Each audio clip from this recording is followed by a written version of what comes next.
To order the July 8th, 2019 Chaska Park Board's meeting.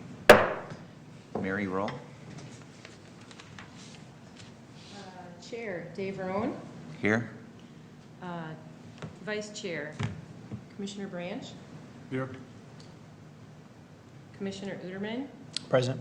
Commissioner Gutierrez. Commissioner Whitrock. Here. Commissioner Kim. Here. Commissioner Olson. Here. Commissioner Mahalov. Here. And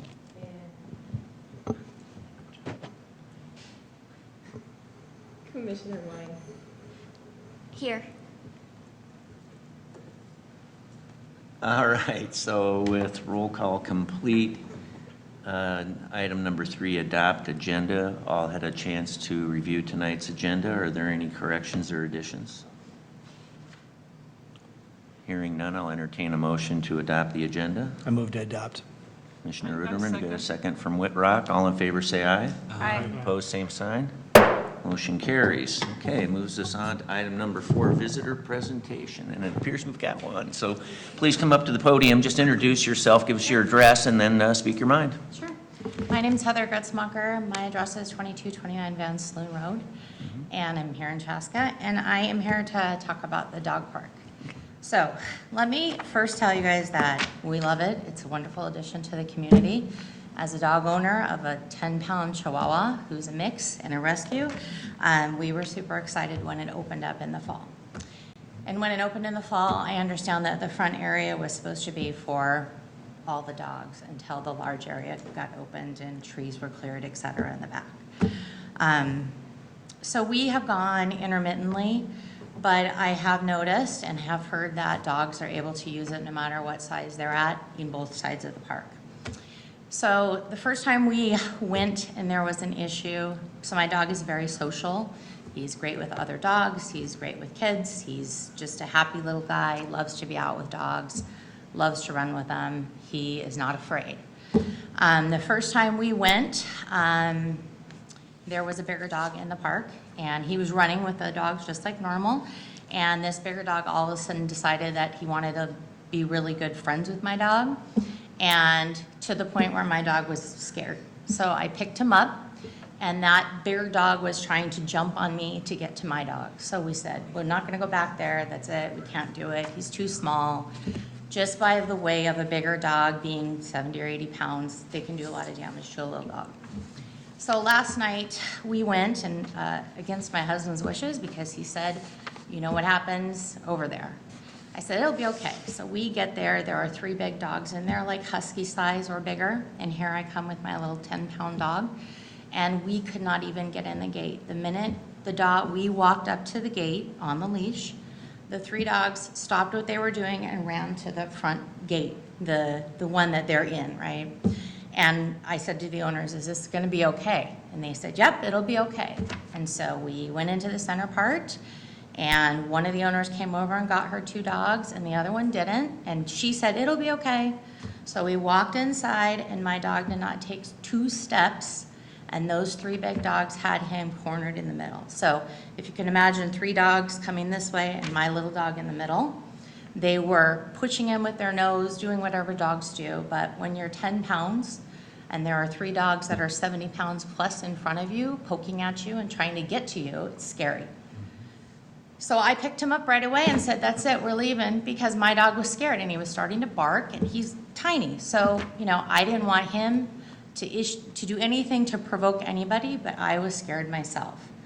So we left. My concern here today is that I want it to be a safe place for every dog. And I thought, my understanding was that that small area in the front would be for smaller dogs, and the back area with the trails, which is very nice in and of itself as well, would be for larger dogs. Unfortunately, that doesn't seem to be the case. When I decided today that I wanted to come today and talk to you guys, I just did a little bit of research, which was very easy to do because there's a lot of information out on the internet on dog parks and building of dog parks. And just in the 15 minutes that I was doing research, I found at least 4 different articles on the internet about dog park building and planning, and why it is very essential that dogs have a small area and also a large area. I also know and have used dog parks in the area. The Carver Park Preserve one that's off of Park Place in Victoria has a small dog area, and it also has a large dog area. That's available, but that costs money. Ours is free. The one at Lake Minnewaska also has a small dog area, and it has a very nice large dog area. We've been to both of those many times because we have a pass, but again, that one costs. And so what I really would just ask you guys to consider, and I put something on the Real Chaska website last night, and if any of you have seen it, there's lots of information out there, and everybody has their opinions. A lot of people talk about knowing your dog, being a responsible dog owner, making sure that you're keeping track of your dog and not sitting on your cell phone when you're in that dog park. But unfortunately, that's not happening 100%. So when people come in that have small dogs, and I'm probably a helicopter mom, I'm an empty nester now, so this dog is like my kid, right? But I'm super involved in him, and I want to make sure he's safe. And I know that there are other people out in this community that have the same feelings. So I know that it had changed from the original plan, but I really would like to see or understand why it was changed, and if it's something that can be entertained so that there's a safe place for every dog. I don't think that large dog owners realize that their dog might be the friendliest dog ever, but it can very easily go from playing to roughhouse playing and then dogs being in a fight. And as a small dog owner, I'm not sure I would know how to break up a large dog fight on my dog. And I'm not sure how I'd keep him safe. And on the flip side, I don't want a large dog to get bit by my dog because he's scared and he's trying to defend himself when he's out running around in the dog park. So that's all I have to say. Well, Heather, thank you very much for Sure. coming in and sharing that with us. And Sure. this board's had a great deal of discussion on that, very, I don't know if I want to call it so much as an issue or as a policy or as, how exactly are we going to manage that? And I don't know, Marshall, did you want to maybe kind of review perhaps how we arrived at where we are with it now? And of course, Heather, you should understand that, in our discussions, if you perhaps would have viewed last month's Yep. park board meeting, that, we are learning along the way here. Yeah. And so we really appreciate that people will come in and they'll share their Sure. experiences with us so that if we need to adjust, we know we don't have all the answers right out of the chute. Right. And so we do like to get that feedback. Yeah. But however you'd like to proceed on that, Marshall, or if anybody has any questions for Heather before, she leaves the podium. Well, I think you came to the right forum. I think there's a lot of people that are on social media that don't Yeah. want to be part of this solution. So I Right. think I just want to commend the fact that you're here Thank you. voicing it. It's really challenging when there's 9 people looking at Sure. you. Yeah. But I Yeah. think that I've gone down, I'm not a pet owner, so it's just a little bit foreign to me, but there are pet owners were represented up here. I know that came up in the last meeting. I have gone down there to the park, and I know a lot of us have. Yeah. If you wouldn't mind shooting Marshall or somebody a note Sure. also, if you want to Absolutely. be part of this, because I think one of the Absolutely. discussions we had was the fear that somebody has one bad experience in our community, whether it's at a park, whether it's at the dog park, Right. whether it's at a restaurant, and they play it out on social media. So by you being here, this benefits the whole community. So I just Sure. wanted to say thank you for You're that. welcome, thank you. And I appreciate it. I know that the answer doesn't come overnight, and it's new to Chaska as well. And like I said, we appreciate it as taxpayers that it's there and it's an option. I just get very concerned that there's going to be an incident and it's all fine until it's not fine. And then somebody's pet is injured, and that's really where my biggest concern is. And I am willing to do whatever I can do to be part of a solution. I agree with what you're saying about social media. Everybody has an opinion, but I'm the only one that's here today. I'm fine being here. I just want to make sure that we don't want to have second thoughts to take him down to the dog park. Yep. So, And, I'm glad that there's discussions out there on social media, because we get to see that. I don't know, was there 110 comments, I think, in their real life in Chaska in yeah, connection there with was this? a lot yesterday. Yeah, so there's a lot of people definitely interested, and we want to be a part of the solution as much as you do, so. Yeah. But to back up what Commissioner Uterman was saying, though, not everybody on this board up here is on that website. So it's really important that you came and brought it into this forum, because we don't always have a visibility to the discussions happening there. So I'm really grateful. Thank you. That you came today. Thank you. Yeah, I can share a little bit of background if Yeah, you I would think like. that might be Helpful. helpful, Yeah. just so that she kind of knows why we are where we are with Yep. some of And the rules. we did have actually, this was on our agenda item last month, Mm-hmm. and that was because there was some discussion, from what I understand, on Real Life in Chaska Yeah. about this previously. Yeah. And one of our commissioners wanted to acknowledge that, and so we had a discussion last month. I read actually quite a few of the comments that were there, just so we could kind of get an understanding of the different opinions. Sure. And then we just reviewed how we got to where we were today. And one thing I heard you just mention was that something switched. And so I just want to clarify on that. Nothing ever really switched. This was our intention from the beginning. And a lot of it was discussion we had as a board and some of the research we had done at the various dog parks. And you are correct. Most dog parks that have the space do have a separated small dog and large dog area. However, there are some places around the country that don't have that luxury, and they actually do just have one area. Right.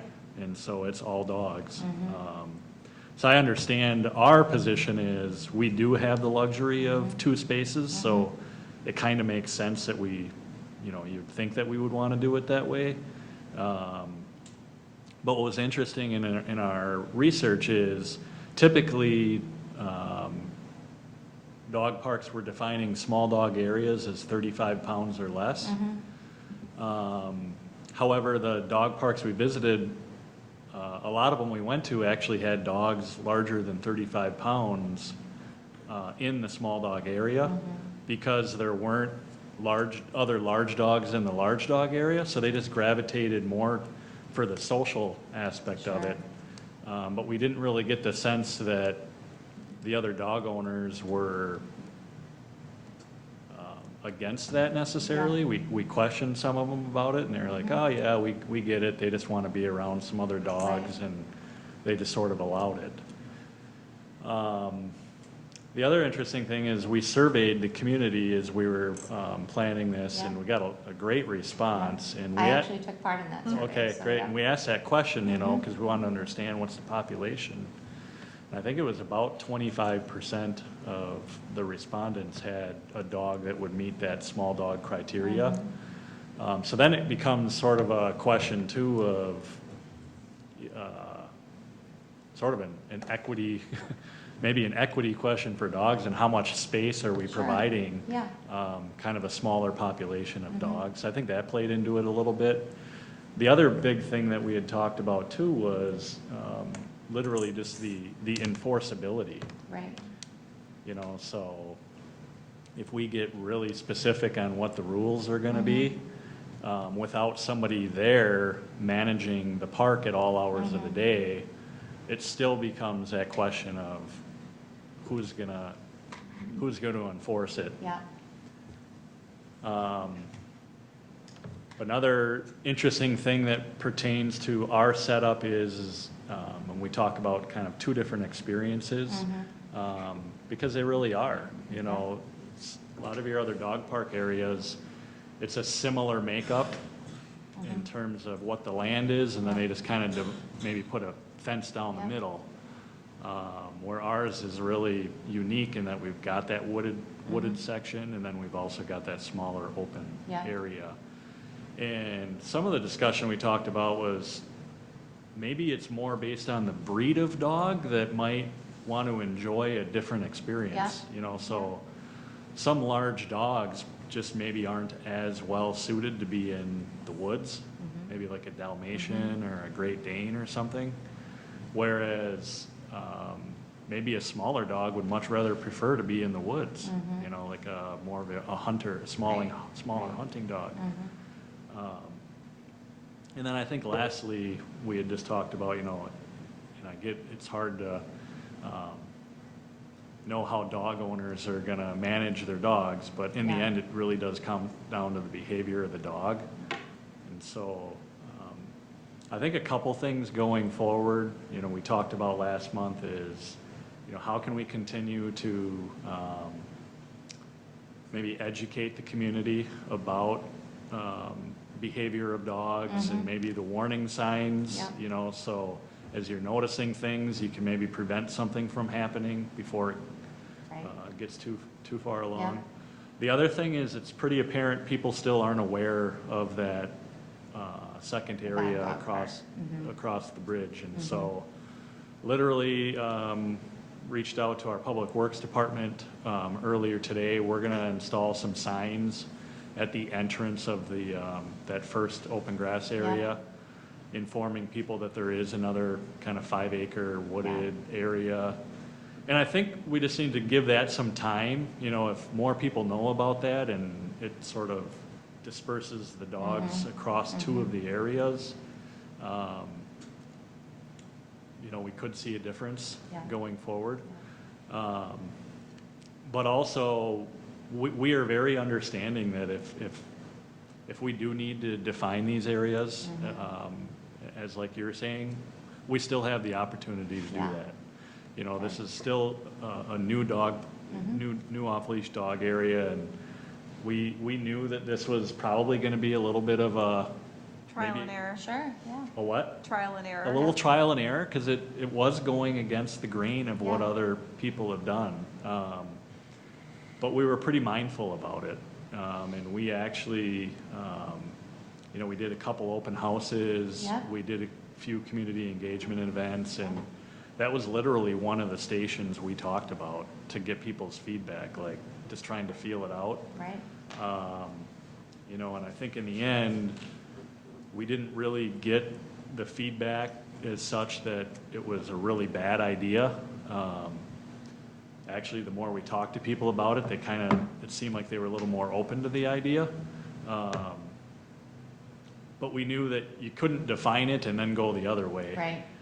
So we have to start here, and Sure. then let's just kind of give it a little bit more time. And I think if the community really feels strongly that, we need to define it, we can certainly have that discussion at another meeting. Okay.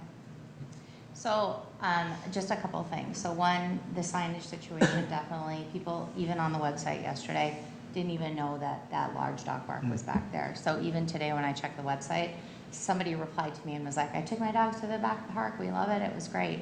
One of the things that people were concerned about in the back park, because we went to the back park last night, yesterday, because there was no big dogs back there, but here I am with my dog who's 1 foot tall, that is a Chihuahua Terrier, and I'm afraid he's gonna come dragging out a squirrel or something, right? So he loved it, because he could run around and hide from me, and it was very nice back there, so I don't think people realize that it was back there, and a lot of people said things about bugs, so I don't know if there's an opportunity to do some mosquito spraying back there or something, because everybody that's a dog owner is always worried about mosquito bites and heartworm. Yeah. So like, I don't know if that's something that can be considered, but as a good option. The other Yeah. thing is that front area is great, but it's very big too. So even like the little dogs don't need that much space. So I don't know if there's an option to, give them a strip of it or put a piece, just like fence it off so it can be a big area for dogs that might want to run and catch a ball and stuff. And then the little guys that just want to run around, then they have a little space that they can be in. If that's just a separate chain link fence that can go up, something that can give them that safety. So, I appreciate you guys How bad listening. is- I know it won't happen overnight. I just, I don't want to see something happen that a dog gets hurt. So, I appreciate your time today, Yeah. really. Yeah, So, thanks for coming. Yeah, Thank you're you so welcome. much for coming. Thanks so much Yeah, for thanks having a me. I bunch. appreciate it. Have a nice night. Thank you. So, seeing no one else here in the room, I'm going to go ahead and close out the visitor presentation at 7:20. And that moves us on to item number 5 for approve the previous meeting minutes. And so, has everyone had a chance to review the meeting minutes from last month? And are there any questions or comments or corrections to those? Hearing none, I'll entertain a motion to accept the meeting minutes from our June 10th meeting.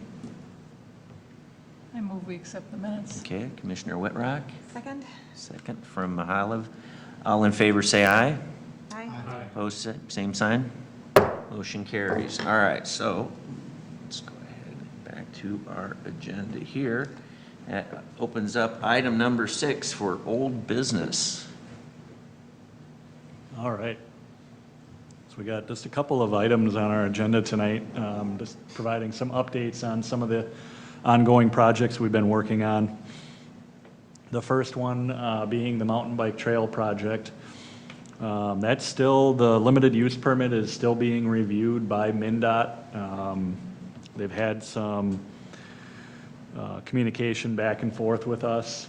One thing that we're working on is the section that would be just to the south of the athletic fields along Pioneer Ridge School there. There's an out and back trail section that we're recommending there. And they just want to make sure that the trail that is closest to the road, Highway 212, that the riders would be going with traffic. So they're a little bit concerned about just the visibility of the riders from the perspective of a driver on the highway and whether or not that'd be a distraction. And so working with that along with the potential maybe for some plantings or something that could help break up the view between the road and the trail use. The other thing that's come about too is the possibility that the Federal Highway Administration may actually need to approve this limited use permit as well. If that's the case, there could be a couple more weeks of review at a minimum. So I think the next step was MnDOT was actually going to look to try to set up a meeting where myself and Tim Vosberg with the Carver Trails group could go meet with them and talk through kind of the remainder of some of these decisions.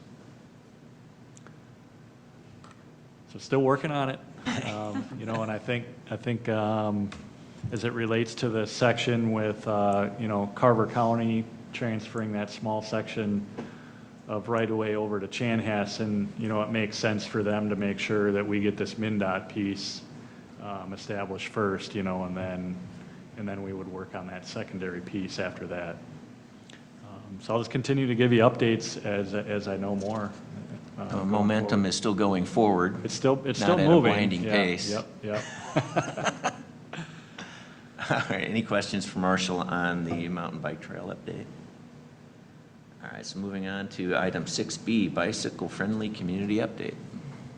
All right, so I'm excited to share the news here in that, one of the recommendations that came out of the initial assessment report that Bike MN put together was to establish an active transportation advisory committee.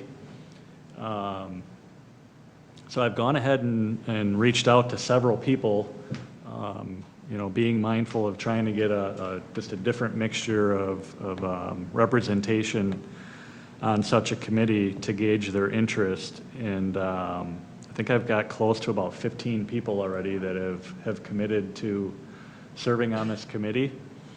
So far we've got representation from Carver County Public Health, who they're actually a really big partner in this project. They helped actually fund the grant through the SHIP grant to be able to work with Bike MN on this project.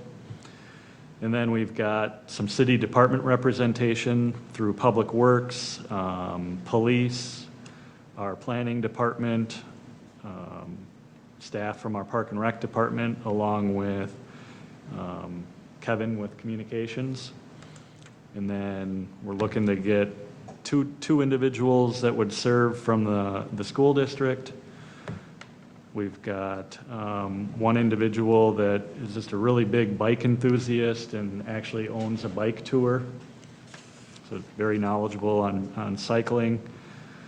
We've got the executive director from the Chamber of Commerce that would be serving. We've got an operations director from Southwest Transit. We've got the executive liaison of the Downtown Business Alliance, and then Tim Vosberg with Carver Trails. So still waiting to hear back from a few others. This communication went out just kind of prior to the holidays, so I'm sure people are out on vacations or whatnot. But I think we got a really good mix of people that are interested in serving on this. We would really like to have one for sure, if not two park board members to serve on this committee as well, so that I'll throw back to this group for you guys to decide who makes sense to serve on this committee. But the next step is I've invited Dorian, who's with Bike MN. He's actually going to come out and present at a city council meeting, not this next one, but the following. I think it would be July 29th. So we're going to get this on the agenda for Dorian to essentially review with city council the findings of the assessment and then what the recommendations are going forward. I'll recommend that the individuals that have expressed interest to serve on this committee attend that city council meeting. So it'd be just a really good update for everybody to hear. But it'll provide an opportunity for our city council, to give some feedback and some direction to the committee going forward. And from there, we would more than likely meet once a month for a period of time. And then just as we start, making some headway on some of the recommendations, I would see us backing off every other month or quarterly or whatever it may be. But essentially, we just want to, identify the recommendations that were in the report and, see what we can accomplish within the next year to be able to put together an application to put in to the National Bike Alliance and ideally receive a designation as a bicycle-friendly community. So making progress there, and I think it'll be really exciting work to kind of start diving in on some of those recommendations and really engaging the community throughout that as well. So with that, I'll turn it over to you, Dave, if you want to, inquire to see who else may want to serve on this committee. I think it would be ideal to have a couple, just in the event if somebody's not able to make a meeting. But I think having park board presence would be good on this project. Yeah, does anybody have a strong interest in serving on that? Naturally, being a cyclist myself, I would, don't mind raising my hand, but certainly want to make sure anybody else that would be interested step forward, or if you'd like, or if you want to ponder it for a while, then maybe, contact Marshall, Mary by email, express yourself that way. But it's it's going to be a great way for the city to be able to identify what could be pretty simple opportunities to improve our ultimate application, and so that when we actually make that application, that we've checked a lot more boxes that we would have otherwise, and then ideally getting our designation out of the chute as good as it could possibly be. So any questions or comments, or what do you to express an interest in that possibly at this point? I'm not a cyclist, but I'm very interested in participating for a couple of reasons. One, I think that our parks and trails and the biking piece of that community is an economic asset to bringing people out this way, not only for the city of Chaska, but as we bridge gaps with Victoria and the larger county. I think you're leading the way with some of these things you're proposing, and from the bias of an entrepreneur or from an economic standpoint, I'd be willing to serve as well. Awesome. All right. Now, basically, we don't need any kind of a motion. There's no. No, Yeah. it's pretty informal. All right, Matt, consider yourself in. All right.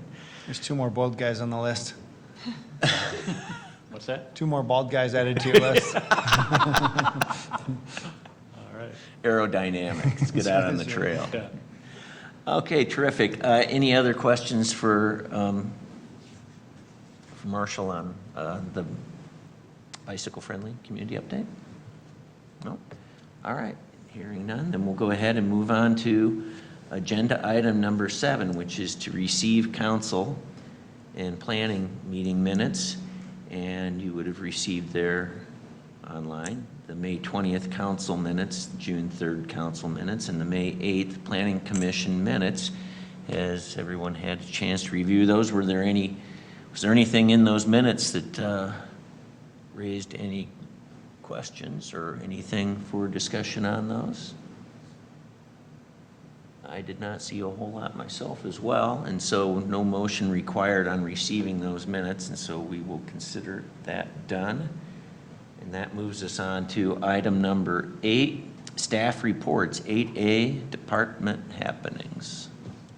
All right, and if you don't mind, I'm just going to kind of merge all of the items in 8A, B, and C. They Okay, kind of just go right ahead. together. So as always, just a great opportunity to review some of the exciting things happening in Parks and Recreation this past month, and then looking ahead at some things the following month. So staff had a very exciting trip with the AOAs to the Twins game a couple weeks ago. If you recall, it was the game where there was a rain delay, and then it decided to go into 18 innings. So they got their money's worth. It was a 2-for-1 deal. I believe some of them were able to take a bus ride home a little early, but others, decided to stay for the whole game. And unfortunately, I don't think the Twins came out on the right side that game, but it was a memorable trip for them, indeed. One of our newer programs called Recreation on Wheels kicked off last month. Essentially, this is just utilizing our block party wagon more and throughout the week, and so we're just intentfully showing up at parks on specific dates and times and inviting the community to come and play some of the different yard games and whatnot that we have right within the block party wagon, and piggybacking on some of the other programs. So that occurred last June 25th at Fireman's Park, had a really great turnout, and it's going to be happening again this coming Wednesday at McKnight Park. And that'll occur at 6:45 to 8:15 p.m., which will be right after a yoga class in the park. So great opportunity for families to come out. Parents can and kids can do some yoga together and then enjoy some yard games in the park afterwards. We had a really successful event. It was our Kids Night Out. It was a new inclusive community event that took place a couple weeks ago. We estimated 500 to 600 people came out for that. It was just a great partnership that included the Inclusive Community Coalition, otherwise known as ICONIC. We worked with the school district, special education department, along with Carver County Parks, and it was an event that we were planning already, but then we just took it a step further to make sure it was completely inclusive and accessible for people with disabilities. So simply providing things like ear muffs to drown out the noise, to a lot of sensory stations. There was a art chalk station where there was some adaptive equipment for people in wheelchairs to be able to use. So just a great event, and I think the staff that worked behind the scenes to put on that event were really thrilled to see the turnout and the excitement. Over at the community center, we had a really successful theater camp that was put on by the Prairie Fire Children's Theater. Had about 52 children participate in that camp, and they ended up putting on a Midsummer Night's Dream presentation. It was really good. Looking ahead, it's great to finally see summer's arrived. People are out and about, enjoying the parks and the trails, and the beach is hopping. You know, it's interesting just in a meeting today, talking about the beach and, you know, just to be a teenager again, you know, and then enjoy those times out at the beach and the concession stand and maybe getting in a little bit of trouble, but, you know, that's okay once in a while. But looking ahead, over at the lodge, they're going to be partnering with SmartLink, and that's going to provide more travel training and some experience for people to better navigate some of the public transportation with Carver and Scott County. So I think that'll be a really good experience for those participants.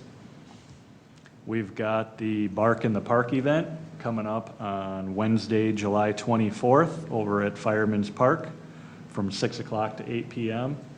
So just a really great dog-friendly event that's going to occur right before then some evening entertainment at the performance stage there. Could that be an opportunity for maybe the park board to have a really specific presence there at like a table to talk to people about the dog park and the experiences, good, bad, and other? And could we have like a concerted effort to be there and talk to that group if people are coming with their dogs? I think it's a great idea. Mm-hmm. Did I just volunteer myself to staff that? Is that a thing that I just did? Pretty much. I move to approve. 7:24, you said. Yep, so Wednesday, July 24th. Yeah, and I'd be happy to work with you on putting something together for that, you know, how we want to engage them, if it's maybe a quick survey of some sort or whatever you might be thinking. I think it's a great idea. Let's see here, a lot of teen adventure activities that are going to be taking place this coming month. They're heading out to the St. Louis Park Aquatic Park. They're going on a Minnesota river trip, paddleboarding and slacklining. And then they're also going to the Edina Aquatic Center as well. We've got a new unified kickball program that's going to occur on Saturdays, beginning July 13th through August 17th. Again, just creating an opportunity for people that might have some limitations to participate in some soccer, and that's going to occur at the community center indoors on the turf. I've heard, I think we've already got over a dozen families that have registered for that program so far. And then last but not least is the Fire and Ice Festival. So that's our big community event that we put on. That's going to be July 19th through the 21st over at the Fireman's Park in the Curling and Event Center. The Bonspiel is completely full. I think it actually sells out within a matter of a minute once we make that registration available. We've got teams coming from all over the country, so it's really just a great opportunity for us to showcase Chaska and be a host town for these out of town participants. But then the great thing is it also incorporates just a really great community event and family-friendly event, all kinds of activities. So on Friday, we've got family activities beginning at 4 o'clock that afternoon. There will be a picnic pass incorporated into that as well, so a really reasonable hot dog meal over at the concession stand. Beanbag tournament will be going on, and then we've got, for evening entertainment, a DJ to start out, and then foreplay will begin at 7 o'clock that night, which is a cover band, and then fireworks that evening. And then we turn right around Saturday and do it all over again with family activities in the park beginning at 1 o'clock. Whole list of things going on there. And then the evening entertainment's going to be Critical Mass at 5 o'clock, 6 Mile Grove at 7:45. And then the headliner is going to be Martin Zeller and the Hardaways on Saturday night, beginning at 9:15, followed by fireworks again. And then those that still have energy can come back on Sunday. And we've got a some fishing activities on the pond from 9 to 1, and then there will be a fun run beginning at 11 o'clock on Sunday as well. So encourage you all, if you're in town, to attend this event and get out and have some fun and engage the public out there at the park. And the staff member that really receives a lot of credit for the planning behind that is Tessa Severson. She is one of our recreation program supervisors that focuses on our community event planning. So big kudos to her for putting on all these activities. That's it. All right, terrific. I know that my friends in the neighborhood, they all get pretty excited about the fire and ice Braunspiel, so I don't know if you guys hear the same, but it's a great event for sure. All right. Can I ask a quick question? Yeah, go ahead. There were some questions that popped up around the 4th as to who pays for what when it comes to 4th of July, and my understanding is the Jonathan Association pays for the fireworks that are community fireworks, and then the fire and ice on both nights. Is that coming out of city budget? Is that specifically Park and Rec? Can you answer that? Yep, so the fire and ice ones come out of city budget. Yep. Yep, so we account for those within our budget. Good. All right, that closes out item number 8 and moves us on to item 9 for other business. And so we typically have our roundtable at this point. So Commissioner Weinveen, did you have anything on your list you want to comment on? Sure. Last month, I attended the Chaska Par 30 redesign unveiling, and that was also written up in the Chaska Herald this last week, so I encourage everybody to read the article if you haven't, and also follow Learning Links website and go on there and learn more about it and possibly make a donation to the cause if you're so interested. It's going to be really neat, and redesigning it, opening it up to all the community, not just people that golf. Hopefully, people just like to enjoy nature, can get out there, and really making it a good community place. So I encourage everyone to go out there and read about it. Terrific. And I take it you made it out to the LPGA event when it was I here? did. It was fun. It was great. They did a nice job, didn't they? Yeah, I can now say I am an LPGA fan and follower. So it was really neat. It was relaxing. Great time to be out there outside. Weather was fairly decent too. Yeah, it was. You know, in spite of the forecasts weren't that good, but No. the weather was actually quite good. Yeah. Terrific, thank you. Commissioner Mihайлов. Question about programming at the lodge, and I don't follow it intensely, so maybe this is something that had been covered, but I've noticed a couple of stories in the Chaska Herald and then through my day job about kind of common scams that target older people, and I wonder if we've ever partnered with maybe the Chaska Police Department or other folks like that to put on programming there, kind of making people aware of what the current crop of scams are, the ones that typically tend to target older people, how to keep an eye out for them, questions that they should be asking if they get a call or something that they're not expecting, and kind of what to look for. And we've done, at times, program we've offered where we partner with the FBI. But again, I think here it could be something that the Chaska Police Department might be able to do, because I think they're the ones who often get the calls when something does go wrong. So I was wondering if that's something that we've offered before, or if it's something that we would maybe consider offering as we're planning out programming for the rest of the year. Yeah. I Mary think might be able to I think speak we to this. offered something on that, didn't we, Mary? Yeah. Yeah, so once a month, the police department has Officer Jenke come in and kind of give a little feedback as far as kind of what's happening currently in the community with crime and things to be aware of. And then, yes, Pat, we've partnered on a couple different offerings, kind of specific to scams and what to be aware of and what the common ones are that are happening now. So, yeah, we do that Great. pretty frequently. Great. Yep. Yeah. Thank you. Yeah. That's it for me. Commissioner Olson. Yeah, not much for me, just some kudos I'd like to hand out. So the LPGA event, obviously not strictly Parks and Rec, but it's kind of a all hands on deck for everyone in the city. And I think that event just went really smoothly. I think, another another big event that Chaska's handled really smoothly. So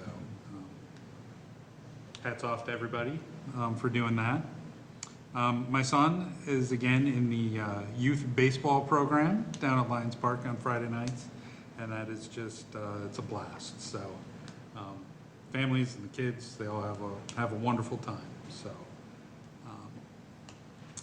and then the kids' night out, you mentioned that. I was not able to attend that, but I heard from family in my neighborhood. They have an autistic son, and they really appreciated some of the things that were done to make the event a little more friendly. Because sometimes, big crowded events like that can be tough. So they really appreciated some of the steps that have been taken there. So again, great job, and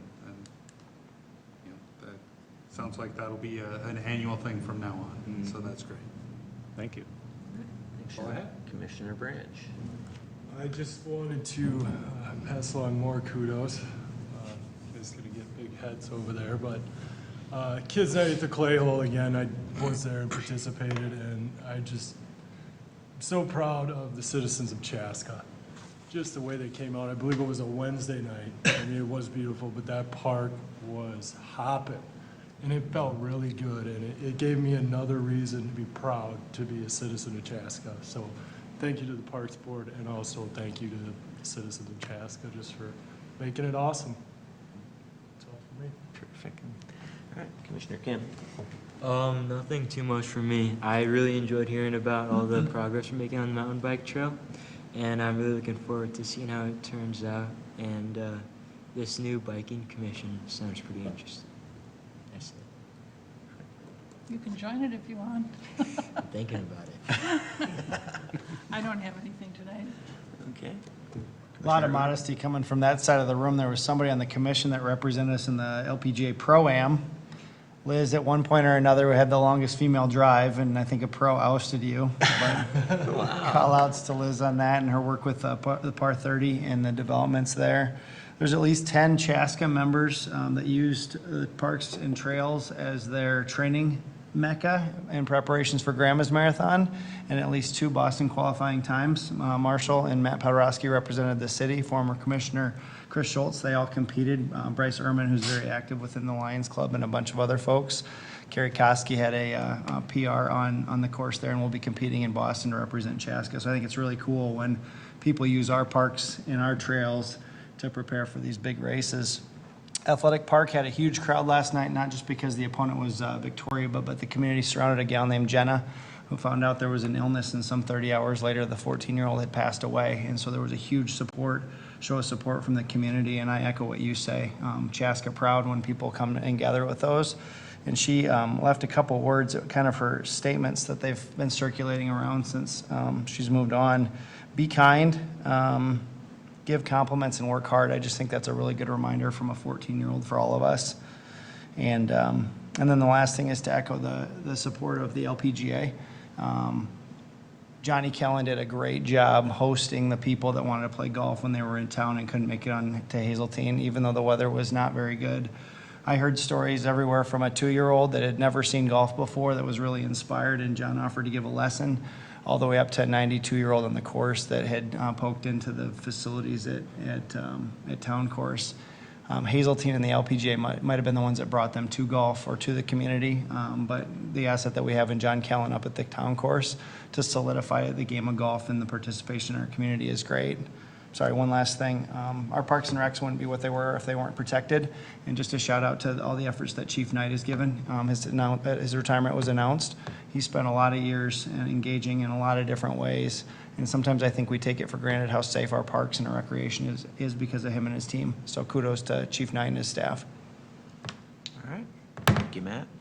And I'm just going to echo again, I was able to attend one of the practice rounds and then the competition on Sunday for the LPGA championship, and just could not have been more impressed with, the way everything was run out there. And boy, those ladies can play, man, they're good. And so it was a lot of fun just to be out there. And another fine moment for Chaska in that sense. So from there, that's all I have got. So next meeting is going to be dated on August 12th, and I'm sure that'll be at 7 o'clock right here. And Marshall or Mary, did you guys have anything else to add? Nope. All right, now that takes us to item number 10, which is adjourn. Do we have a motion to adjourn? So moved. All right, Commissioner Uterman, second. Second. Commissioner Branch gets that one. All in favor, say aye. Aye. Opposed? We're adjourned.